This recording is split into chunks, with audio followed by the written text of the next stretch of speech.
Os Espíritos do Senhor, que são as virtudes dos céus, como um exército imenso que se movimenta ao receber a ordem de comando, espalham-se por toda a face da terra, semelhantes a estrelas cadentes, vêm iluminar o caminho e abrir os olhos aos cegos. Eu vos digo em verdade que são chegados os tempos em que todas as coisas devem ser restabelecidas no seu verdadeiro sentido para dissipar as trevas, confundir os orgulhosos e glorificar os justos. As grandes vozes do céu ressoam como o toque da trombeta e os coros dos anjos se reúnem. Homens, nós vos convidamos ao divino concerto. Que vossas mãos tomem a lira, que vossas vozes se unam e num hino sagrado se estendam e vibrem de um extremo do universo ao outro. Homens, irmãos amados, estamos juntos de vós. Amai-vos também uns aos outros e dizei, do fundo de vosso coração, fazendo a vontade do Pai que está no céu: Senhor, Senhor, e podereis entrar no reino dos céus.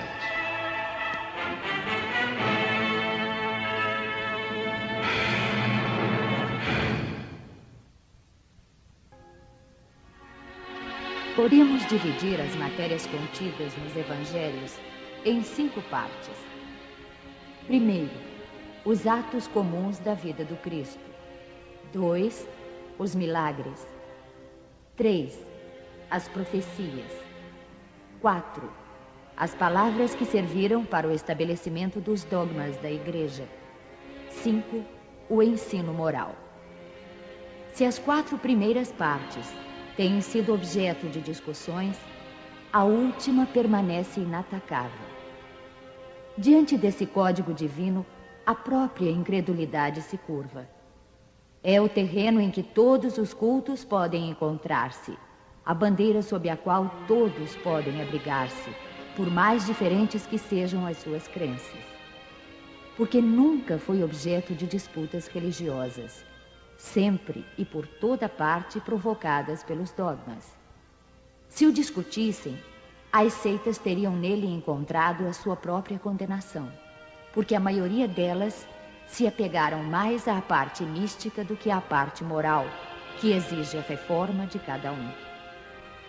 Para os homens, em particular, é uma regra de conduta que abrange todas as circunstâncias da vida privada e pública, o princípio de todas as relações sociais fundadas na mais rigorosa justiça.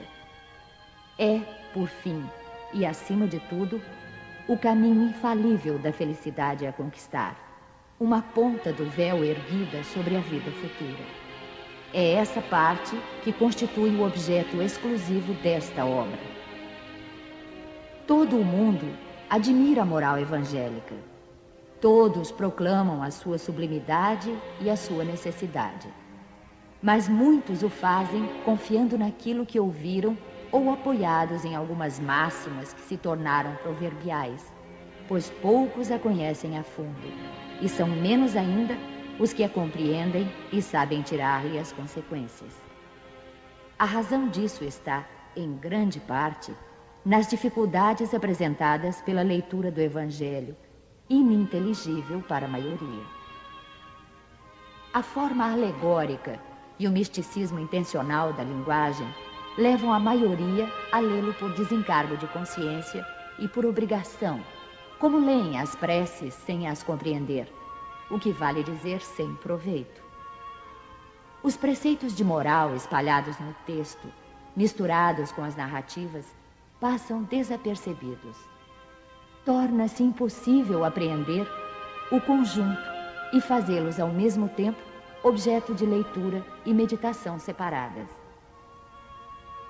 Fizeram-se, é verdade, tratados de moral evangélica, mas a adaptação ao estilo literário moderno tira-lhe a ingenuidade primitiva que lhe dá simultaneamente encanto e autenticidade. Acontece o mesmo com as máximas destacadas, reduzidas à mais simples expressão proverbial, que não passam então de aforismos, perdendo em valor e interesse pela falta dos acessórios e das circunstâncias em que foram dadas. Para evitar esses inconvenientes, reunimos nesta obra os trechos que podem constituir, propriamente falando, um código de moral universal, sem distinção de cultos. Nas citações, conservamos tudo o que era de utilidade ao desenvolvimento do pensamento, suprindo apenas as coisas estranhas ao assunto. Além disso, respeitamos escrupulosamente a tradução original de Sassi e a divisão por versículos. Mas, em vez de nos prendermos a uma ordem cronológica impossível e sem vantagem real em semelhante assunto, as máximas foram agrupadas e distribuídas metodicamente, segundo a sua natureza, de maneira a que umas se deduzam das outras tanto quanto possível. A indicação dos números de ordem dos capítulos e dos versículos permite recorrer à classificação comum, caso se julgue conveniente. Este seria um trabalho material, que por si só teria apenas utilidade secundária. O essencial era pô-lo ao alcance de todos pela explicação das passagens obscuras e o desenvolvimento de todas as suas consequências, com vistas à aplicação às diferentes situações da vida. Foi o que procuramos fazer, com a ajuda dos bons espíritos que nos assistem. Muitas passagens do Evangelho, da Bíblia e dos autores sagrados em geral são ininteligíveis e muitas delas parecem absurdas por falta de uma chave que nos dê o seu verdadeiro sentido. Essa chave se encontra no Espiritismo, como já compreenderam os que estudaram seriamente a doutrina, e como ainda melhor se reconhecerá mais tarde. O Espiritismo aparece em toda parte, na antiguidade e em todas as épocas da humanidade. Em tudo encontramos os seus traços, nos escritos, nas crenças e nos monumentos. E é por isso que, se ele abre novos horizontes para o futuro, lança também uma viva luz sobre os mistérios do passado. Complementando cada preceito, damos algumas instruções escolhidas entre as que foram ditadas pelos espíritos em diversos países através de diferentes médiuns.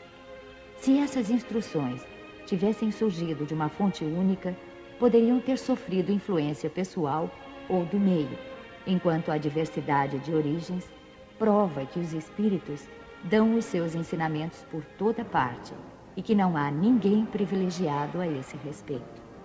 Esta obra é para uso de todos. Cada qual pode nela encontrar os meios de conformar sua conduta à moral do Cristo. Os espíritas encontrarão, além disso, as aplicações que lhes concernem mais especialmente. Graças às comunicações estabelecidas de agora em diante de maneira permanente entre os homens e o mundo invisível, a lei evangélica, ensinada a todas as nações pelos próprios espíritos, não será mais letra morta, porque cada qual a compreenderá e será incessantemente solicitado a pô-la em prática pelos conselhos de seus guias espirituais. As instruções dos espíritos são verdadeiramente as vozes do céu que vêm esclarecer os homens e convidá-los à prática do Evangelho.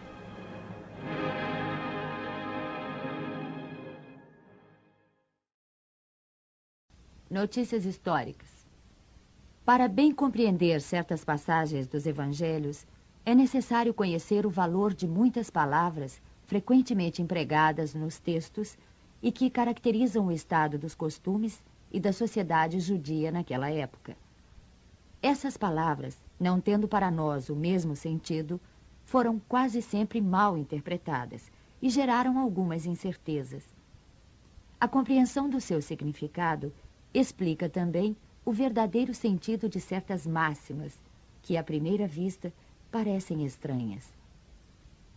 Samaritanos.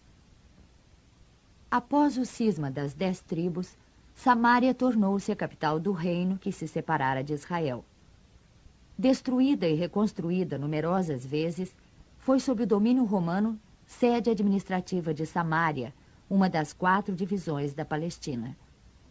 Herodes, chamado o Grande, a embelezou com suntuosos monumentos e, para agradar Augusto, deu-lhe o nome de Augusta, em grego, Sebaste.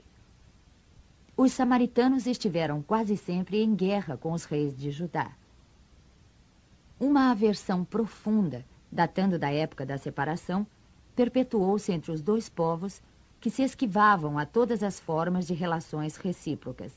Os samaritanos, para tornarem a cisão mais profunda e não terem de ir a Jerusalém para a celebração das festas religiosas, construíram um templo próprio e adotaram certas reformas.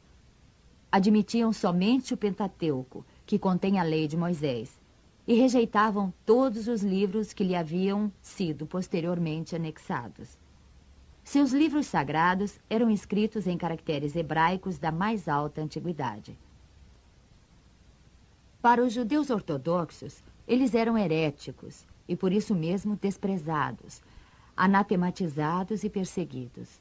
O antagonismo das duas nações tinha, portanto, como único princípio a divergência de opiniões religiosas, embora as suas crenças tivessem a mesma origem. Eram os protestantes da época. Ainda hoje se encontram samaritanos em algumas regiões do Oriente, particularmente em Naplusa e Jafa. Observam a lei de Moisés com mais rigor do que os outros judeus e só se casam entre eles. Nazarenos, nome dado na antiga lei aos judeus que faziam votos por toda a vida ou por algum tempo de conservar-se em pureza perfeita. Adotavam a castidade, a abstinência de bebidas alcoólicas e não cortavam os cabelos. Sansão, Samuel e João Batista eram nazarenos. Mais tarde, os judeus deram esse nome aos primeiros cristãos, por alusão a Jesus de Nazaré. Esse foi também o nome de uma seita herética dos primeiros séculos da era cristã, que, à semelhança dos ebionitas, dos quais adotara certos princípios, misturava a prática mosaicas aos dogmas cristãos. Essa seita desapareceu no século IV. Publicanos. Eram assim chamados, na Roma antiga, os cavalheiros arrendatários das taxas públicas, encarregados da cobrança dos impostos e das rendas de toda a espécie, fosse na própria Roma ou em outras partes do Império. Assemelhavam-se aos arrendatários gerais e aos contratantes do antigo regime na França, e aos que ainda existem em algumas regiões. Os riscos a que estavam sujeitos faziam que se fechassem os olhos para o seu enriquecimento, que para muitos eram produtos de cobrança e de lucros escandalosos. O nome de publicanos foi estendido mais tarde a todos os que lidavam com o dinheiro público e aos seus agentes subalternos. Hoje, a palavra é tomada em sentido pejorativo para designar os negocistas e seus agentes pouco escrupulosos. Às vezes dizemos ávido como um publicano, rico como um publicano, referindo-nos a fortunas de má procedência. Durante a dominação romana, o imposto foi o que os judeus mais dificilmente aceitaram e o que mais causava irritações entre eles. Provocou numerosas revoltas e foi transformado numa questão religiosa, porque era considerado como contrário à lei. Chegou-se mesmo a formar um partido poderoso que tinha por chefe um certo Judas, chamado Gaulonita, que estabelecera como princípio o não pagamento do imposto. Os judeus tinham um horror ao imposto e, por consequência, a todos os que se encarregavam de arrecadá-lo. Esse é o motivo de sua aversão pelos publicanos de todas as categorias, entre os quais se podiam encontrar pessoas estimáveis, mas que, em virtude de suas funções, eram desprezadas juntamente com as pessoas de suas relações, todas confundidas na mesma repulsa. Os judeus bem considerados julgavam comprometer-se ao manter relações íntimas com eles. Peageiros eram os cobradores inferiores encarregados de receber o pagamento para entrada nas cidades. Suas funções correspondiam mais ou menos a dos funcionários aduaneiros e dos cobradores de taxas sobre mercadorias. Sofriam também a reprovação aplicada aos publicanos em geral. É por essa razão que encontramos frequentemente no Evangelho o nome de publicano ligado à designação de gente de má vida. Essa qualificação não se referia aos dissolutos e aos vagabundos. Era uma expressão de menosprezo, sinônimo de gente de má companhia, indigna de relações com gente de bem. Fariseus. A tradição constituía parte importante da teologia judaica. Consistia na reunião das interpretações sucessivas dadas aos trechos das Escrituras que se haviam transformado em artigos de dogma. Isso era, entre os doutores, motivo de discussões intermináveis, na maioria das vezes, sobre simples questões de palavras ou de formas, à semelhança das disputas teológicas e das sutilezas da escolástica medieval. Daí surgiram diferentes seitas que pretendiam, cada qual, o monopólio da verdade, e, como acontece quase sempre, detestando-se cordialmente entre si. A mais influente era a dos fariseus, que tinha Hilel como chefe, doutor judeu nascido na Babilônia, fundador de uma célebre escola onde se ensinava que a fé só era dada pelas Escrituras. Sua origem remonta aos anos 180 ou 200 a.C. Os fariseus foram perseguidos em diversas épocas, notadamente sob o domínio de Hircano, sumo pontífice e rei dos judeus, e sob o domínio de Aristóbulo e Alexandre, reis da Síria.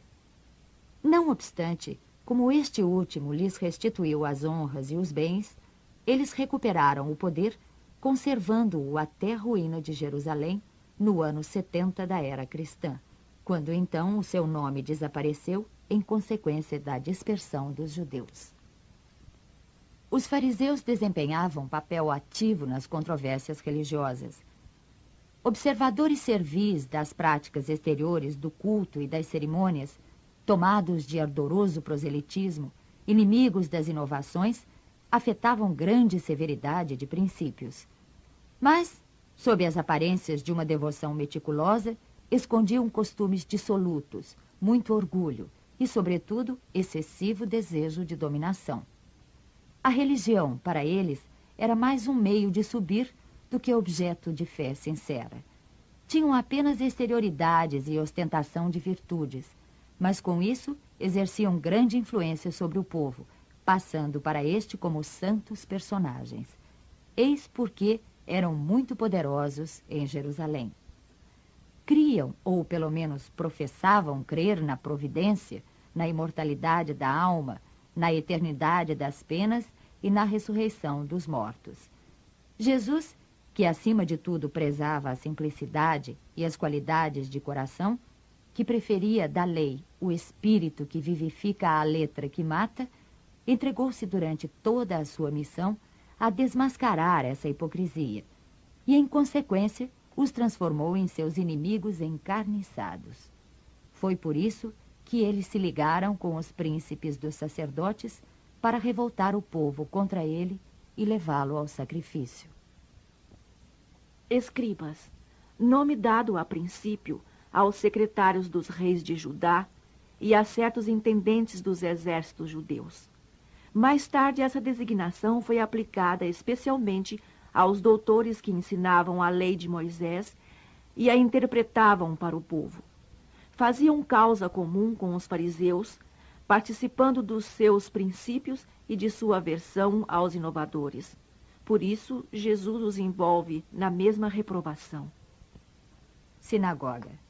Só um templo existia na Judéia, o de Salomão, sito em Jerusalém, onde se celebravam as grandes cerimônias do culto. Todos os anos, os judeus se dirigiam a ele em peregrinação para as festas principais, como a da Páscoa, da Dedicação e a dos Tabernáculos. Foi nessas ocasiões que Jesus fez numerosas viagens a Jerusalém. As demais cidades não tinham templos, mas sinagogas, edifícios em que os judeus se reuniam aos sábados para fazerem suas preces públicas sob a direção dos anciãos, dos escribas e dos doutores da lei. Ali se faziam também leituras dos livros sagrados, seguidas de comentários e explicações. cada um podia participar, e foi por isso que Jesus, sem ser sacerdote, ensinava nas sinagogas aos sábados. Depois da ruína de Jerusalém e da dispersão dos judeus, as sinagogas, nas cidades em que eles passaram a residir, servem-lhes de templo para a celebração do culto. Saduceus, seita judaica que se formou por volta do ano 248 a.C., assim chamada em virtude do nome de seu fundador, Sadoc. Os saduceus não acreditavam na imortalidade da alma, nem na ressurreição ou na existência dos anjos bons e maus. Apesar disso, acreditavam em Deus, e embora nada esperassem após a morte, serviam-no com interesse de recompensas temporais, ao que, segundo acreditavam, se limitava à sua providência. A satisfação dos sentidos era para eles o fim principal da vida. Quanto às Escrituras, apegavam-se ao texto da antiga lei, não admitindo nem a tradição, nem qualquer outra interpretação. Colocavam as boas obras e a execução pura e simples da lei acima das práticas exteriores do culto. Eram, como se vê, os materialistas, os deístas e os sensualistas da época. Essa seita era pouco numerosa, mas contava com personagens importantes e tornou-se um partido político sempre oposto aos fariseus. Essênios, seita judaica fundada cerca do ano 150 a.C., no tempo dos Macabeus. Seus membros moravam em edifícios semelhantes a mosteiros e formavam uma espécie de associação moral e religiosa. Distinguiam-se pelos costumes suaves e as virtudes austeras, ensinando o amor a Deus e ao próximo, a imortalidade da alma e crendo na ressurreição. Eram celibatários, condenavam a escravidão e a guerra, tinham seus bens em comum e se entregavam à agricultura. Opostos aos saduceus sensuais, que negavam a imortalidade, e aos fariseus enrijecidos por suas práticas exteriores, para os quais a virtude nada mais era do que a aparência, não tinham nenhuma participação nas disputas dessas duas seitas. Aproximavam-se por seu gênero de vida dos primeiros cristãos, e os princípios de moral que professavam levaram algumas pessoas a supor que Jesus fizera parte dessa seita antes do início de sua missão pública. O certo é que ele devia conhecê-la, mas nada prova que fosse filiado a ela, e tudo quanto se tem escrito a respeito é hipotético. Terapeutas, do grego, servir, curar, quer dizer, servidores de Deus ou curadores. Sectários judeus contemporâneos do Cristo, estabelecidos principalmente na Alexandria, no Egito. Tinham intensas relações com os essênios, cujos princípios professavam e, como eles, se davam à prática de todas as virtudes. Eram extremamente frugais na alimentação, votados ao celibato, à contemplação e à vida solitária, constituindo uma verdadeira ordem religiosa. Filon, filósofo judeu de Alexandria, platônico, foi o primeiro a se referir aos terapeutas, apresentando-os como uma seita judaica. Eusébio, São Jerônimo e outros pais da igreja pensavam que eles eram cristãos. Quer tenham sido judeus ou cristãos, é evidente que, como os essênios, representavam um traço de união entre o judaísmo e o cristianismo. Sócrates e Platão, precursores da doutrina cristã e do espiritismo. Da suposição de que Jesus devia conhecer a seita dos essênios, seria errado concluir que ele auriu nessa seita a sua doutrina, e que se tivesse vivido em outro meio, professaria outros princípios. As grandes ideias não aparecem nunca de súbito. As que têm a verdade por base contam sempre com precursores que lhes preparam parcialmente o caminho.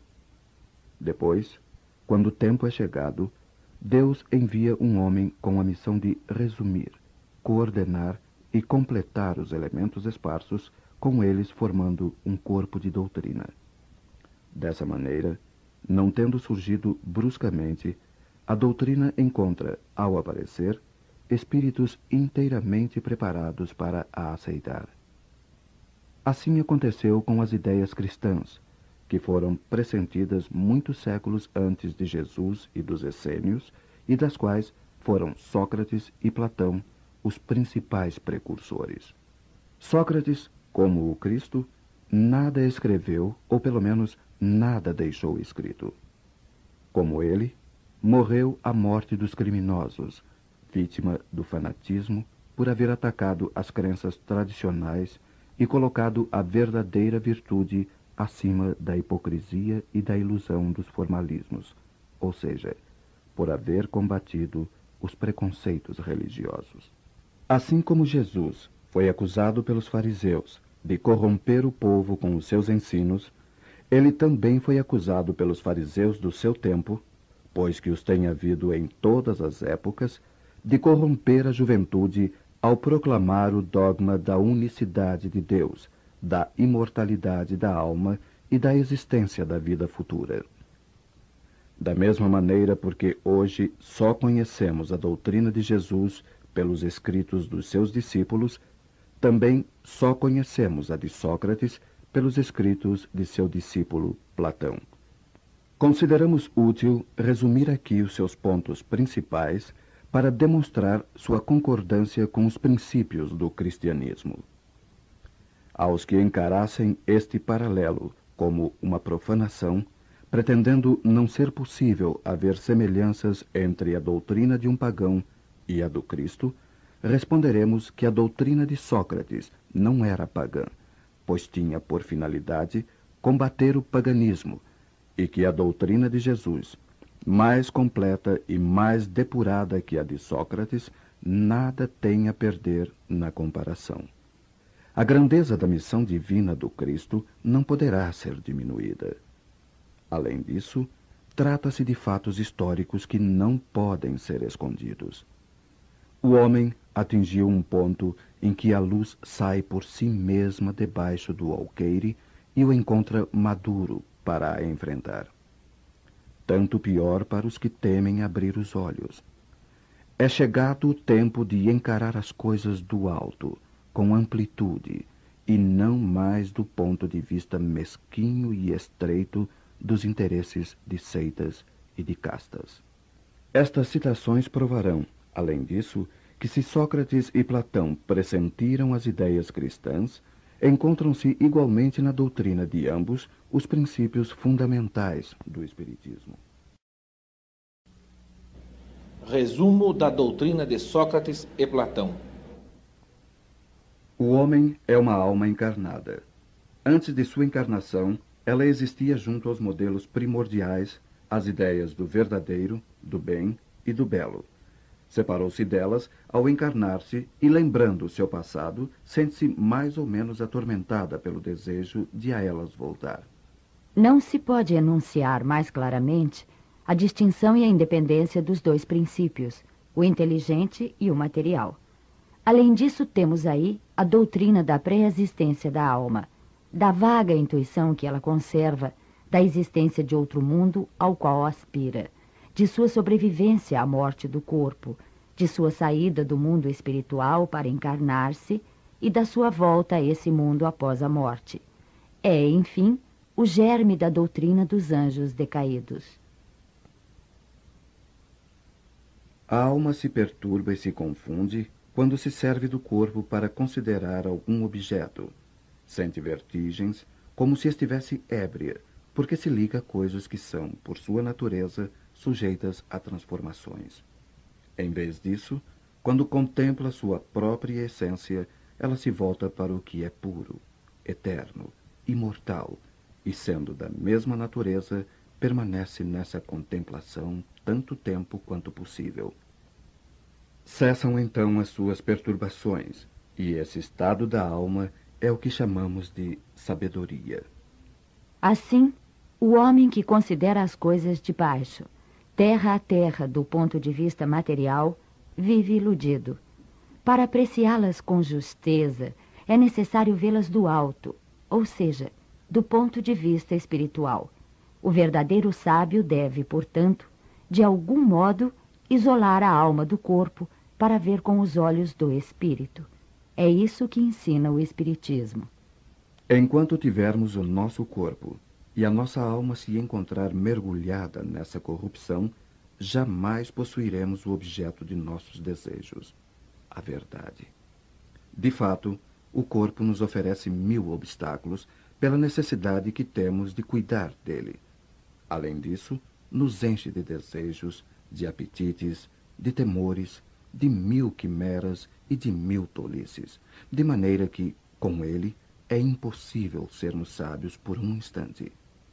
Mas se nada se pode conhecer de maneira pura enquanto a alma está unida ao corpo, uma destas coisas se impõe: ou que jamais se conheça a verdade, ou que se a conheça após a morte.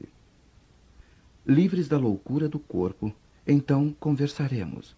É de esperar-se, com homens igualmente livres, e conheceremos por nós mesmos a essência das coisas. Eis porque os verdadeiros filósofos se preparam para morrer, e a morte não lhes parece de maneira alguma temível. Temos aí o princípio das faculdades da alma obscurecidas pela mediação dos órgãos corporais e da expansão dessas faculdades depois da morte. Mas trata-se aqui das almas evoluídas, já depuradas. Não acontece o mesmo com as almas impuras. A alma impura, nesse estado, encontra-se pesada e é novamente arrastada para o mundo visível, pelo horror do que é invisível e imaterial. Ela erra então, segundo se diz, ao redor dos monumentos e dos túmulos, junto dos quais foram vistos às vezes fantasmas tenebrosos, como devem ser as imagens das almas que deixaram o corpo sem estar inteiramente puras e que conservam alguma coisa da forma material, o que permite aos nossos olhos percebê-las. Essas não são as almas dos bons, mas as dos maus, forçadas a errar nesses lugares onde carregam as penas de sua vida passada e onde continuam a errar até que os apetites inerentes à sua forma material as devolvam a um corpo. Então, elas retomam, sem dúvida, os mesmos costumes que durante a vida anterior eram de sua predileção. Não somente o princípio da reencarnação está aqui claramente expresso, mas também o estado das almas que ainda estão sob o domínio da matéria é descrito tal como o Espiritismo demonstra nas evocações. E há mais, pois afirma-se que a reencarnação é uma consequência da impureza da alma, enquanto as almas purificadas estão livres dela.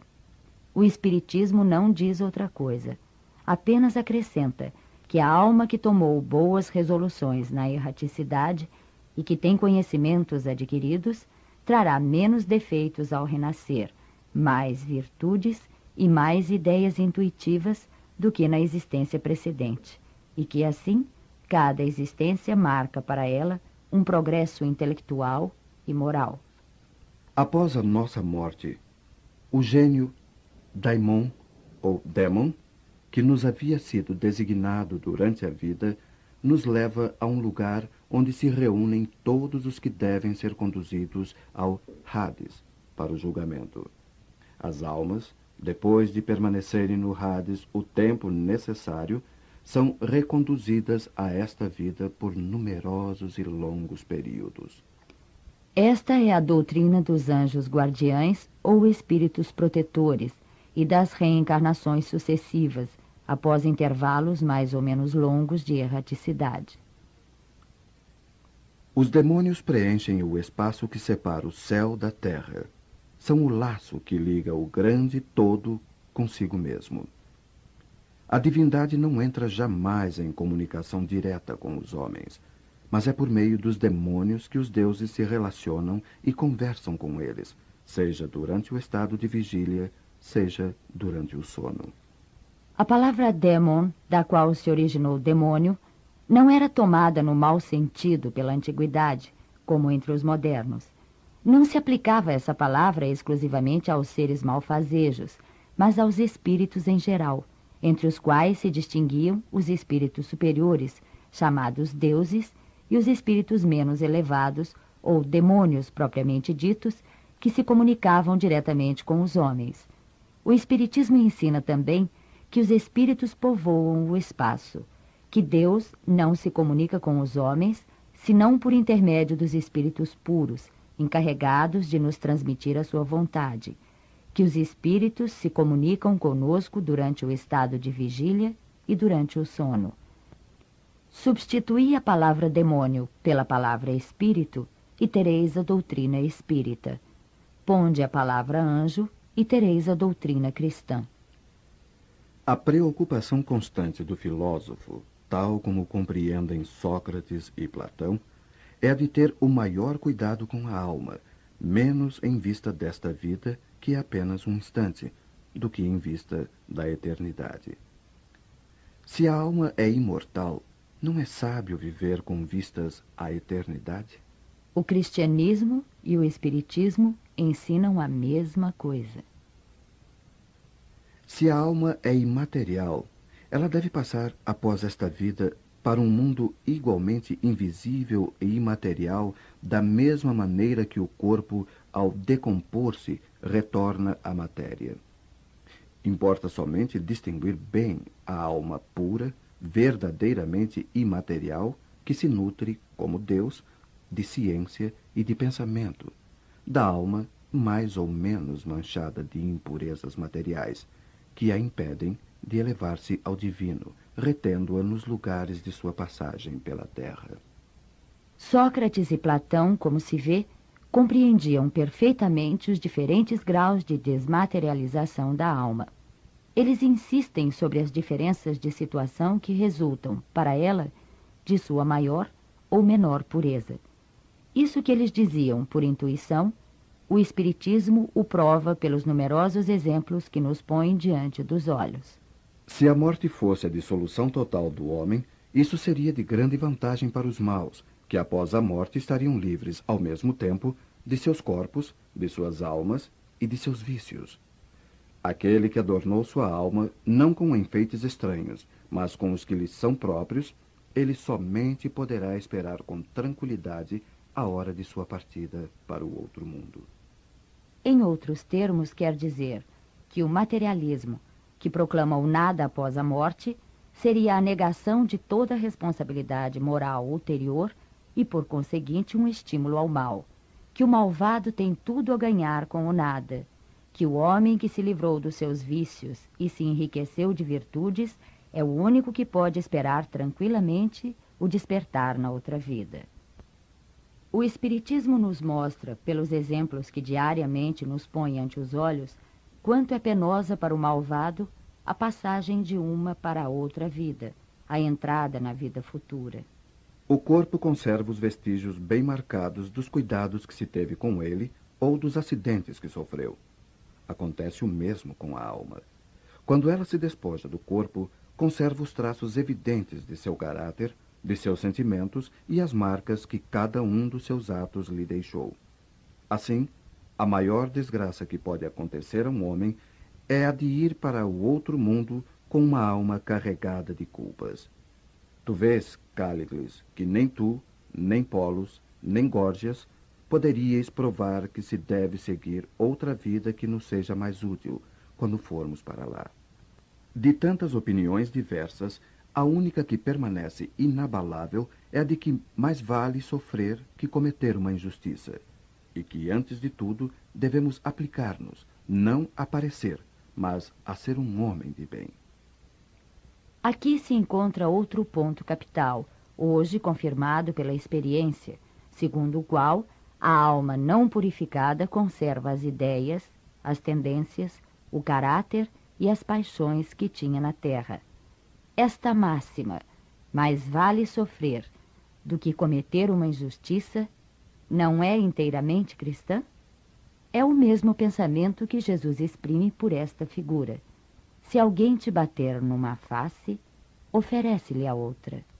De duas uma. Ou a morte é a destruição absoluta, ou é a passagem de uma alma para outro lugar. Se tudo deve extinguir-se, a morte é como uma dessas noites que passamos sem sonhar e sem nenhuma consciência de nós mesmos. Mas se a morte é apenas uma mudança, a passagem para um lugar em que os mortos devem reunir-se, que felicidade a de ali reencontrar os nossos conhecidos. Meu maior prazer seria o de examinar de perto os habitantes dessa morada e dentre eles distinguir, como aqui, os que são sábios dos que creem sê-lo e não o são. Mas já é tempo de partirmos. Eu para morrer e vós para viver. Segundo Sócrates, os homens que viveram na Terra encontram-se depois da morte e se reconhecem.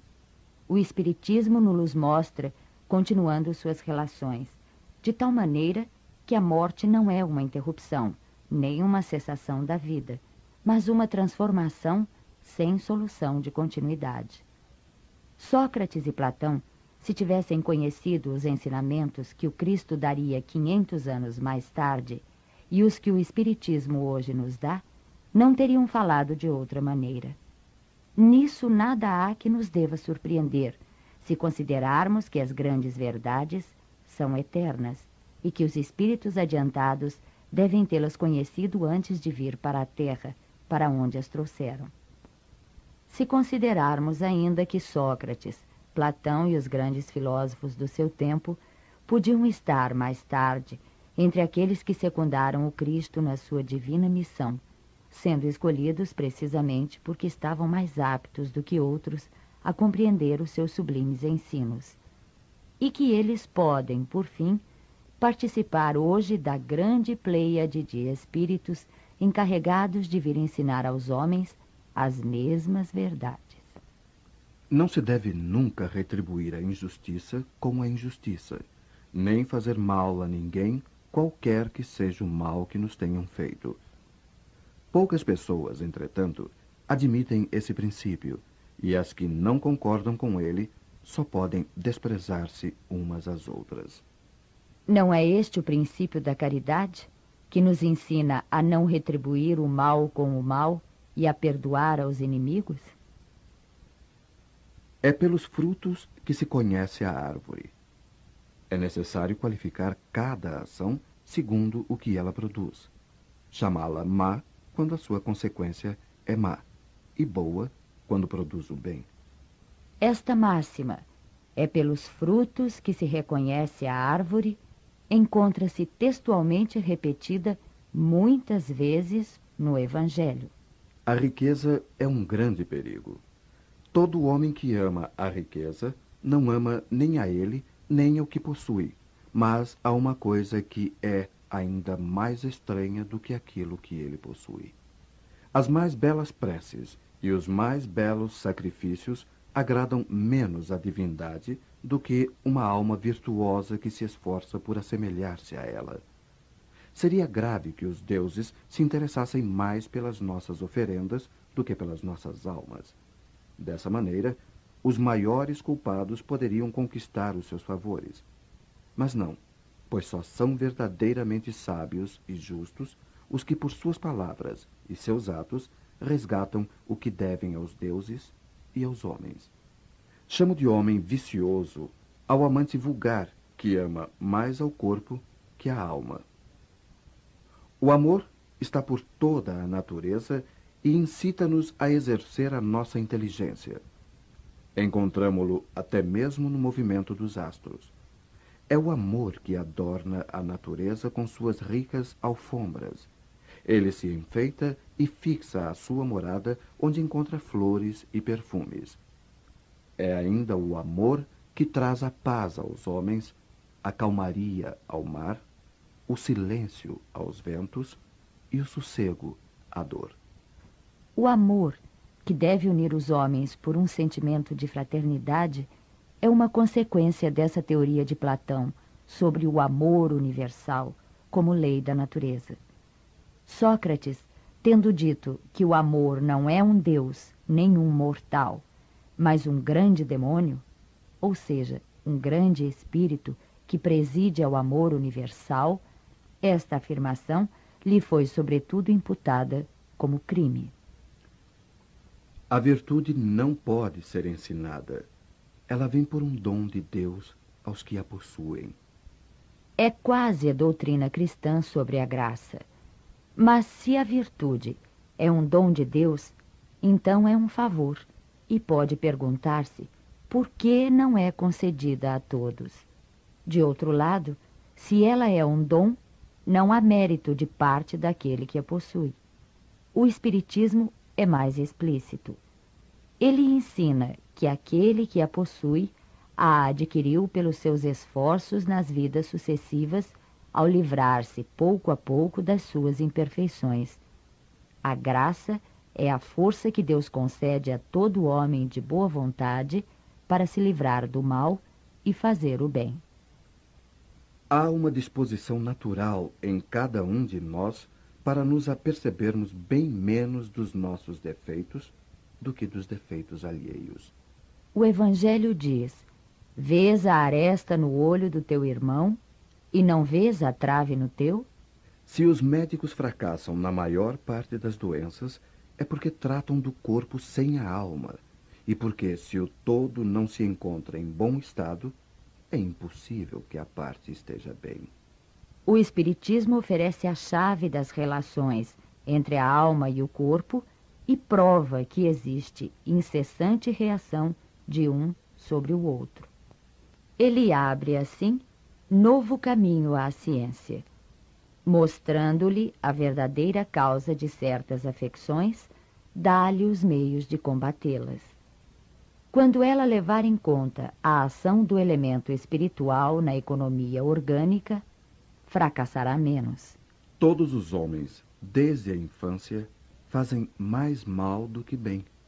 Estas palavras de Sócrates tocam à grave questão da predominância do mal na Terra, questão insolúvel sem o conhecimento da pluralidade dos mundos e do destino da Terra, onde se encontra apenas uma pequena fração da humanidade. Só o Espiritismo lhe dá solução, que é desenvolvida logo adiante nos capítulos 2, 3 e 5. A sabedoria está em não pensares que sabes aquilo que não sabes. Isto vai endereçado àqueles que criticam as coisas de que, frequentemente, nada sabem. Platão completa este pensamento de Sócrates ao dizer: tentemos primeiro torná-los, se possível, mais honestos nas palavras. Se não o conseguirmos, não nos ocupemos mais deles e não busquemos mais do que a verdade. Tratemos de nos instruir, mas não nos aborreçamos. É assim que devem agir os espíritas com relação aos seus contraditores de boa ou de má fé. Se Platão revivesse hoje, encontraria as coisas mais ou menos como no seu tempo e poderia usar a mesma linguagem. Sócrates também encontraria quem zombasse de sua crença nos espíritos e o tratasse de louco, assim como ao seu discípulo Platão. Por haver professado esses princípios, Sócrates foi primeiro ridicularizado, depois acusado de impiedade e condenado a beber a cicuta. Tanto é certo que as grandes verdades novas, levantando contra elas os interesses e os preconceitos que ferem, não podem ser estabelecidas sem lutas e sem mártires. O Evangelho segundo o Espiritismo. Não vim destruir a lei. Não penseis que vim destruir a lei ou os profetas. Não vim para destruí-los, mas para dar-lhes cumprimento. Porque em verdade vos digo que o céu e a terra não passarão, até que não se cumpra tudo quanto está na lei, até o último jota e o último ponto.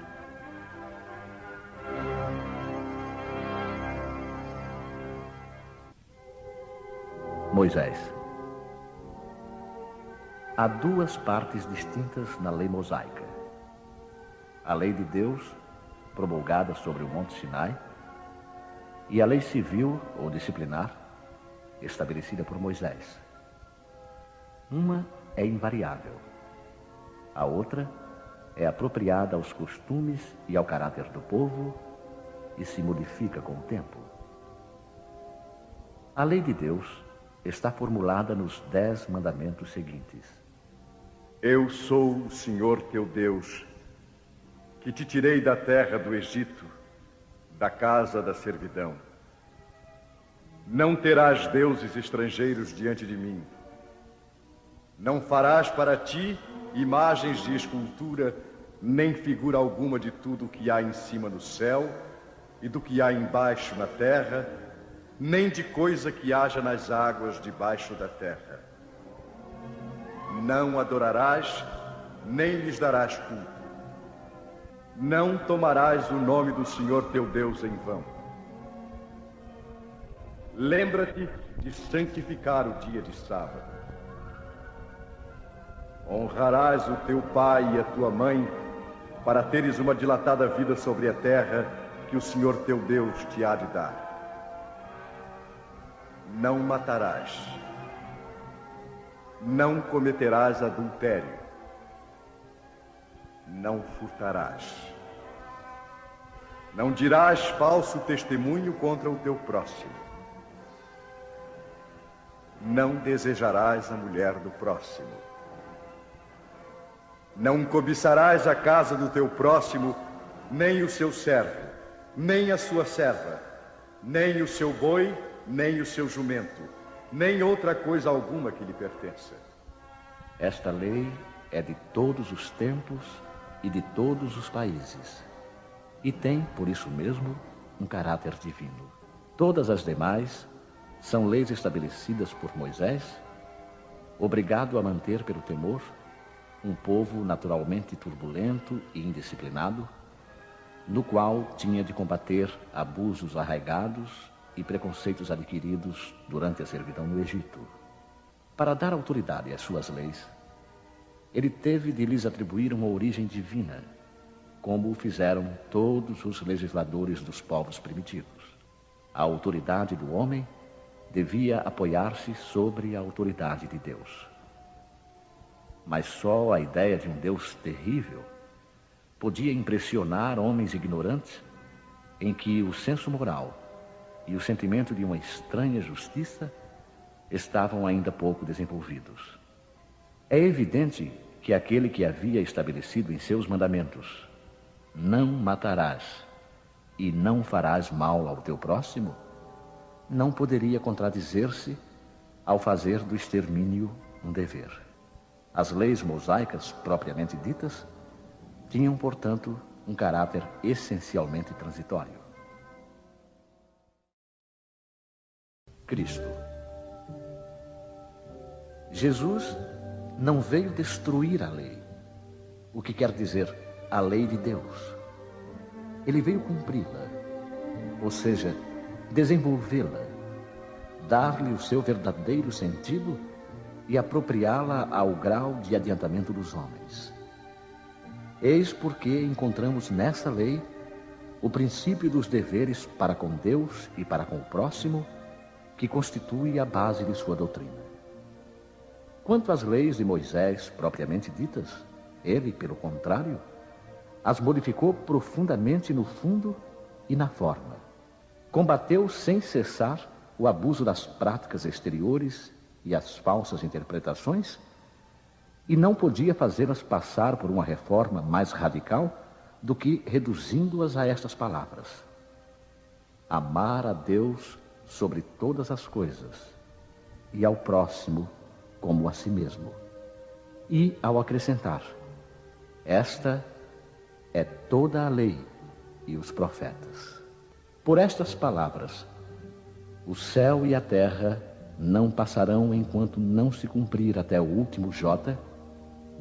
Jesus quis dizer que era necessário que a lei de Deus fosse cumprida, ou seja, que fosse praticada em toda a terra, em toda a sua pureza, com todos os seus desenvolvimentos e todas as suas consequências.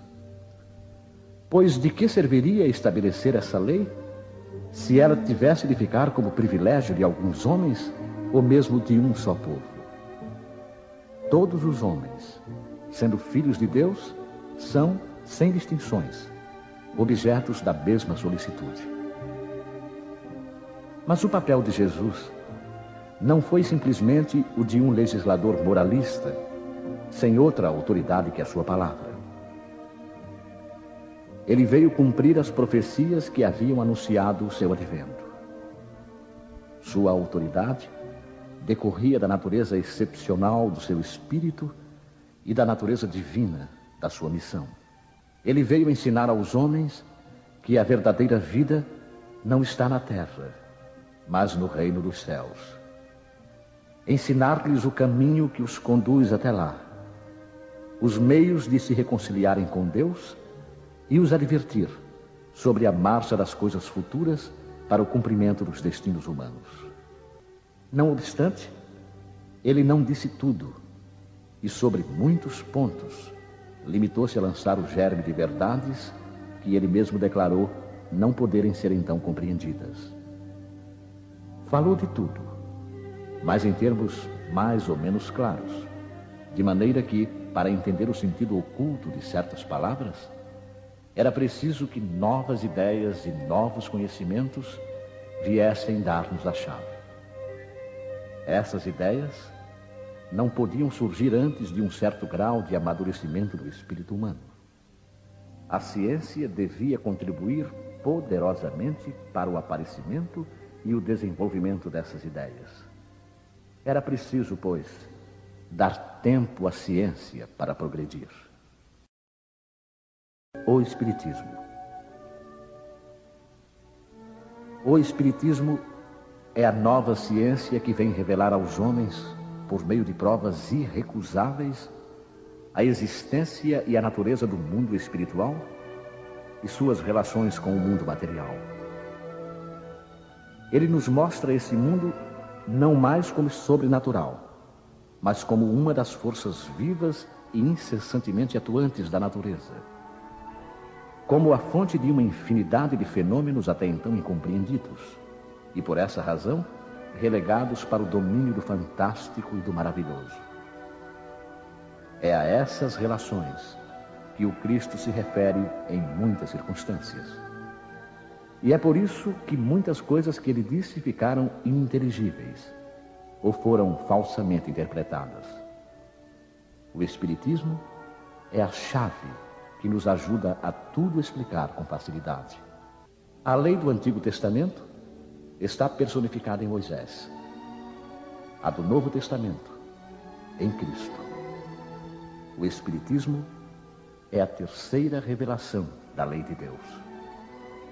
Mas não está personificado em ninguém, porque ele é o produto do ensinamento dado não por um homem, mas pelos Espíritos, que são as vozes do céu em todas as partes da terra e por inumerável multidão de intermediários. Trata-se, de qualquer maneira, de um ser coletivo, compreendendo o conjunto dos seres do mundo espiritual, cada qual trazendo aos homens o tributo de suas luzes, para fazê-los conhecer esse mundo e a sorte que neles espera. Da mesma maneira que disse o Cristo, eu não venho destruir a lei, mas dar-lhe cumprimento. Também diz o Espiritismo, eu não venho destruir a lei cristã, mas dar-lhe cumprimento. Ele nada ensina contrário ao ensinamento do Cristo, mas o desenvolve, completa e explica em termos claros para todos, o que foi dito sob forma alegórica. Ele vem cumprir, na época predita, o que o Cristo anunciou e preparar o cumprimento das coisas futuras. Ele é, portanto, obra do Cristo, que o preside, assim como preside ao que igualmente anunciou, a regeneração que se opera e que prepara o reino de Deus na terra. Aliança da ciência com a religião.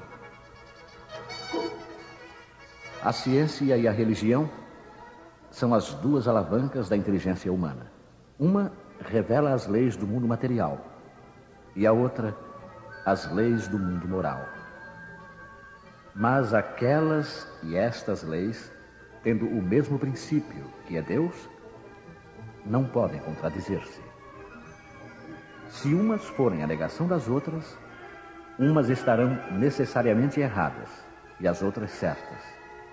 Porque Deus não pode querer destruir a sua própria obra. A incompatibilidade que se acredita existir entre essas duas ordens de ideias provém de uma falha de observação e do excesso de exclusivismo de uma e de outra parte. Disso resulta um conflito que originou a incredulidade e a intolerância. São chegados os tempos em que os ensinamentos do Cristo devem receber o seu complemento, em que o véu lançado intencionalmente sobre algumas partes dos ensinos deve ser levantado, em que a ciência, deixando de ser exclusivamente materialista, deve levar em conta o elemento espiritual, e em que a religião, deixando de desconhecer as leis orgânicas e imutáveis da matéria, essas duas forças, apoiando-se mutuamente e marchando juntas, sirvam uma de apoio para a outra. Então, a religião, não mais desmentida pela ciência, adquirirá uma potência indestrutível, porque estará de acordo com a razão e não se lhe poderá opor a lógica irresistível dos fatos. A ciência e a religião não puderam entender-se até agora, porque, encarando cada uma as coisas do seu ponto de vista exclusivo, repeliam-se mutuamente. Era necessária alguma coisa para preencher o espaço que as separava, um traço de união que as ligasse. Esse traço está no conhecimento das leis que regem o mundo espiritual e suas relações com o mundo corporal. Leis tão imutáveis como as que regulam o movimento dos astros e a existência dos seres. Uma vez constatadas pela experiência essas relações, uma nova luz se fez. A fé se dirigiu à razão. Esta nada encontrou de ilógico na fé, e o materialismo foi vencido. Mas nisso, como em tudo, há os que ficam retardados, até que sejam arrastados pelo movimento geral, que os esmagará se quiserem resistir em vez de se entregarem. É toda uma revolução moral que se realiza neste momento sob a ação dos espíritos. Depois de elaborada durante mais de 18 séculos, ela chega ao momento de eclosão e marcará uma nova era da humanidade. São fáceis de prever as suas consequências. Ela deve produzir inevitáveis modificações nas relações sociais, contra o que ninguém poderá opor-se, porque elas estão nos desígnios de Deus e são o resultado da lei do progresso, que é uma lei de Deus. Instruções dos Espíritos. A Nova Era. Um espírito israelita. Milhouse, 1861. Deus é único, e Moisés, o espírito que Deus enviou, com a missão de fazê-lo conhecer não somente pelos hebreus, mas também pelos povos pagãos. O povo hebreu foi o instrumento de que Deus se serviu para fazer sua revelação através de Moisés e dos profetas, e as vicissitudes da vida desse povo foram feitas para chocar os homens e arrancar-lhes dos olhos o véu que lhes ocultava a divindade. Os mandamentos de Deus, dados por Moisés, trazem o germe da mais ampla moral cristã. Os comentários da Bíblia reduziam-lhes o sentido, porque, postos em ação em toda a sua pureza, não seriam então compreendidos. Mas os 10 mandamentos de Deus nem por isso deixaram de ser o brilhante frontispício da obra, como um farol que devia iluminar para a humanidade o caminho a percorrer. A moral ensinada por Moisés era apropriada ao estado de adiantamento em que se encontravam os povos chamados à regeneração. E esses povos, semi-selvagens quanto ao aperfeiçoamento espiritual, não teriam compreendido a adoração de Deus sem os holocaustos ou sacrifícios, nem que se pudesse perdoar a um inimigo. Sua inteligência notável no tocante às coisas materiais e mesmo em relação às artes e às ciências, estava muito atrasada em moralidade e eles não se submeteriam ao domínio de uma religião inteiramente espiritual. Necessitavam de uma representação semimaterial, como a que então lhes oferecia a religião hebraica. Os sacrifícios, pois, lhes falavam aos sentidos, enquanto a ideia de Deus lhes falava ao espírito. O Cristo foi o iniciador da mais pura moral, a mais sublime, a moral evangélica, cristã, que deve renovar o mundo, aproximar os homens e torná-los fraternos, que deve fazer jorrar de todos os corações humanos a caridade e o amor do próximo, e criar entre todos os homens uma solidariedade comum, uma moral, enfim, que deve transformar a terra, fazê-la morada de espíritos superiores aos que hoje a habitam.